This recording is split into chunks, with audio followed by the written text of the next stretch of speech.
Welcome to Journal 4, Acidification of the Oceans. In this experiment we will try to prove that the higher concentration of acid that's in water, the more chalk will be dissolved.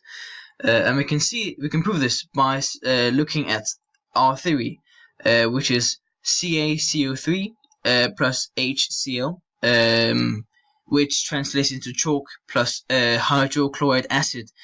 When they mix and react, they turn into HO2, which is water, CO2, which is carbon dioxide, and CaCl2, which is calcium chloride.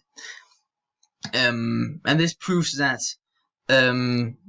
acid mixed with chalk will make the chalk dissolve into water and gas. Yes.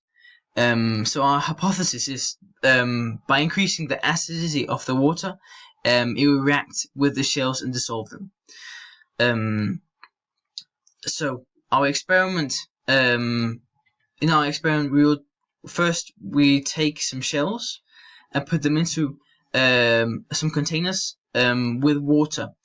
After that, we mix different concentrations of hydrochloric acid into the water and let it stay overnight. And we weighed the shells before and after. And as you can see from this graph, the containers with higher concentration, so the concentration of 1 molar, had the highest average weight loss of the shells, where the lower you go, it drastically falls, so this basically proves that the higher concentration of acid that's in the water, the more the shell will lose in weight.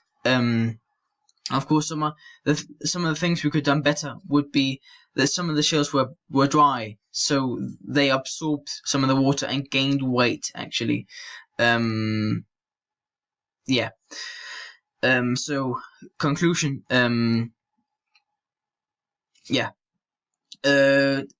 more acid that's in the water does have an impact on how much the shell dissolves. And it can be dangerous for our seas if the lack of chalk will affect crustaceans and the ecosystem as a whole.